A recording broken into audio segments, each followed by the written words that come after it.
خاندان میں, ہمارے سارے چچا ہماری کاروباری فیملی ہے. تو ویسے یہ ہوتا ہے کہ اتنی محبت ہو جاتی ہے, اتنی محبت. میں مدرسے میں پڑھاتا ہوں اور یعنی کاروبار پہ ابو بھائی وغیرہ ہوتے ہیں, پراپرٹی کا بھی کاروبار ہے. تو لیکن اتنی محبت ہے جب تھا دکان پہ تو یار یہ کاروبار تو ہے نا, اللہ کرے وہاں بھی کوئی ایسے کاروبار ہو. تو حدیث کے اندر آتا ہے کہ جب ایک آدمی, حضور صلی اللہ علیہ وسلم نے فرمایا, ایک آدمی جنت میں ہوگا تو اس کو خواہش پیدا ہوگی کہ میں یہاں پر بھی کھیتی باڑی کروں, یہاں پر بھی میں پیاز لگاؤں, ٹماٹر لگاؤں, یہاں پہ بھی لہسن لگاؤں.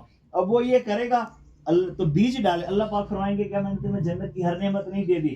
وہ کہے گا اللہ میں تو دنیا میں بھی کرتا تھا, میرا من کر رہا ہے. تو اللہ پاک بیج ڈالے گا, وہ بیج ڈال کے آگے چلتا جائے گا, وہ بیج سے فوراً درخت نکلے گا, پودا نکلے گا, فوراً اس کے اوپر پھل آئے گا, فوراً اس کے اندر اس پر فصل کیا ہو جائے گی, تیار ہو جائے گی. تو وہ جو دیہات والے صحابی تھے تو وہ تھوڑے سے شرما گئے. انہوں نے کہا یا رسول اللہ یہ تو انصار ہی کریں گے, ہم ایسے نہیں ہیں. تو جنت میں اللہ ہر نعمت عطا فرمائیں گے, لیکن وہ تب ہے کہ جب دنیا میں اللہ کی مان کر زندگی گزاریں. اب اس میں ایک حدیث شریف آپ کے سامنے شروع میں پڑھی ہے. حضور صلی اللہ علیہ وسلم نے فرمایا حلال بھی ظاہر ہے, ان الحلال بین والحرام بین, حلال بھی ظاہر ہے, حرام بھی ظاہر ہے. فرمایا لیکن درمیان میں کچھ چیزیں ایسی ہیں جو شک شبے والی ہیں. جو شک شبے والی چیزوں سے جس نے اپنے آپ کو بچا لیا, استبرا لدینی وارزی, اس نے اپنے دین کو بھی بچایا, اپنی عزت کو بھی بچا لیا. اور جو شک شبے والی چیز میں پڑ جائے گا تو وہ حرام میں پڑ جائے گا. اور حرام کا معاملہ اتنا خطرناک ہے کہ بس اوقات آخری وقت میں آدمی کا ایمان بھی چھین لیا جاتا ہے, بندہ کفر میں مرتا ہے.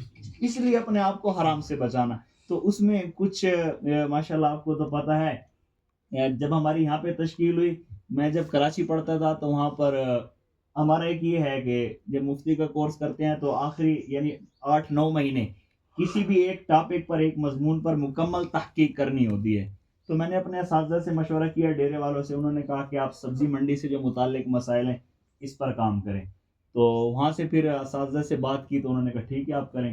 تو الحمدللہ وہاں پر ہمارے اساتذہ کی نگرانی میں ہماری جو پوری 10-12-14 مفتیان تھے اور ہمارے 4 بڑے استاد, ان کی نگرانی میں ہماری ٹیم آتی تھی پوری سبزی منڈی کراچی سبزی منڈی. وہاں کے صدر وغیرہ تھے, ان سے ملے, ان سے 2-3 دفعہ ملاقات ہوئی. پھر وہ جو بڑے بڑے آڑتی تھے ان سے ملاقات کرائی. تو انہوں نے سارے کا سارا ان سے حال احوال لیا, کیا ترتیب ہے کیا ہو. تو اس میں جو ایک مسئلہ سامنے آیا نا, تو اس وقت بھی تھا, تو انہوں نے بتایا, وہ ماشاءاللہ دیندار تھے, انہوں نے بتایا.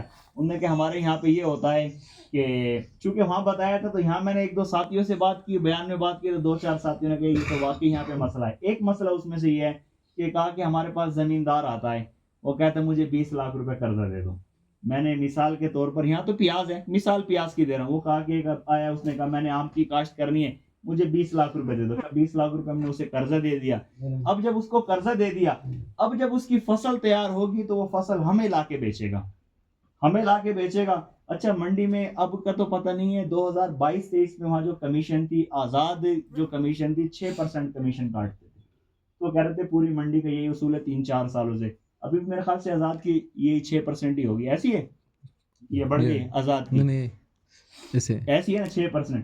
تو وہ انہوں نے کہا کہ یہ مسئلہ. اچھا اس میں پھر ہوتا کیا ہے کہ ایک آدمی نے آ کے اس سے قرضہ لیا. اب ایک بات تو یہ ہے کہ وہ اسی کو لا کر بیچے گا جس سے اس نے خریدا ہے, جس سے قرضہ لیا ہے اسی کے پاس وہ اپنے جو بھی چیز اس نے کاشت کی ہے وہ اسی کو لا کر بیچے گا. تو اس میں یہ ہے کہ تھوڑا سا اس کو فائدہ ہے, حضور صلی اللہ علیہ وسلم نے فرمایا کلو قرض جر نفعا فہو ربا, کہ ہر قرض جس کی وجہ سے آدمی فائدہ اٹھائے تو وہ سود کے حکم میں ہے. تو اس پر جو ہے نا, اب اس نے قرض دیا تو فائدہ یہ نا کہ مال اسی کے پاس آ رہا ہے, تو اس پر کام کیا. تو اس کے بعد پھر اساتذہ نے کہا کہ یہ تو بہت سارے لوگ اس میں پھنس جائیں گے, کچھ اور گنجائش نکالو, جتنا ہو سکے لوگوں کے لیے سہولت پیدا کرو. تو پھر اس پر 5-6 دن پھر لگے اسی مسئلے پر غور کرتے ہوئے, کتابوں کو بہت زیادہ کتابیں کھولیں کھنگالیں, کوئی اللہ کرے کوئی گنجائش نکلے. کیونکہ ہمارے جو ہے نا وہ اسلام کا طرز ہی ہے, اور اللہ جزائے خیر دے ہمارے استادوں کو. وہ کہتے ہیں بھی کوئی بھی مسئلہ ہے, کوئی مسئلہ پوچھ رہا تو آپ یوں بتاؤ کہ اگر یہ مسئلہ آپ کے بھائی کے ساتھ پیش آتا کتنی گنجائش نکالتے, آپ کی اپنی بہن کا ہوتا, والد کا ہوتا, والدہ کا اپنا ہوتا, کتنی گنجائش نکالتے. بہرحال استادوں نے بات کی, پھر دوبارہ اس کو دیکھا, آخر میں یہ صورت بنی کہ اگر ایک آدمی قرضہ لیتا ہے, اچھا منڈی میں پھر 2 صورت ہے. اگر ایک آدمی ویسے ہی مال آپ یہاں سے لے کر جاتے ہیں, قرضہ نہیں لیتے, تو وہ 6% کمیشن کاٹتے ہیں. اور اگر آپ نے اس سے قرضہ لیا ہوا ہے, آپ نے ادھر آڑتی سے قرضہ لیا ہوا ہے, پھر اگر آپ اس کے پاس اپنی پیاز لہسن لے کر جاتے ہیں تو پھر وہ 8%, 9%, 10% کمیشن کاٹتا ہے. تو اس میں پھر اساتذہ نے کہا کہ دیکھیں اگر نارمل کمیشن لے رہا ہے, جو سب سے آزاد والی کمیشن اگر لے رہا ہے 6%, پھر تو جائز ہے. اور اگر زیادہ کمیشن لے رہا ہے, آزاد سے کمیشن مال وہی ہے, آزاد سے کمیشن کاٹتا ہے 6%. اور اسی طرح اگر جس نے یعنی اس نے وپاری نے قرضہ لیا ہوا ہے اس سے کاٹتا ہے 8%, 9%, 7%, 6.5% بھی کاٹتا ہے, تو یہ سود کے حکم ہے. تو اب یہ دیکھیں کتنا خطرناک مسئلہ ہے. تو اب اس میں جو ہے نا حضور صلی اللہ علیہ وسلم دیکھیں, چونکہ مجلس ہے, اللہ کا حکم ہے بیان کرنا ہے, چونکہ آپ حضرات جمع اس لیے ہوئے ہیں, اللہ آپ کو جزائے خیر دے. آپ اپنی طلب کے ساتھ آئے ہیں کہ اللہ کرے کہ ہم جو ہے نا وہ گناہوں سے بچ جائیں, ہمارا مال پاک ہو جائے. جب آپ کی نیت ٹھیک ہے, ہم نیت کریں, اللہ عمل کرنے کی بھی توفیق دیں گے.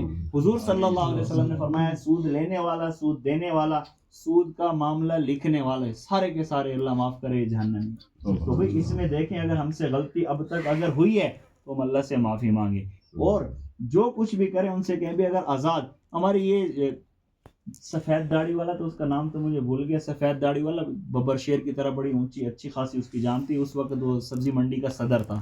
تو اس سے بات ہوئی تو اس نے کہا کہ بھی ہمارے پاس جو یہ ہے کوئی قرضہ بھی لیتا ہے تو ہماری کمیشن وہی برابر ہے, ہم کمیشن کم زیادہ نہیں ہے کہ آزاد کی کمیشن کم ہو اور جو ویسے جس نے قرض لیا اس کی ہم زیادہ کمیشن کاٹیں, کا ایسی بات نہیں ہے.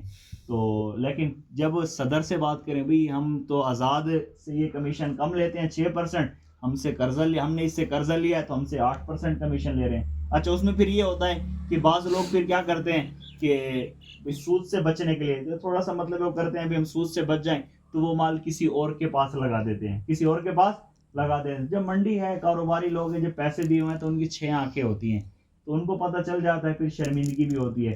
تو شرمندگی سے بچنے کے لیے اور ایک زبان بھی ہے, تو بندہ اس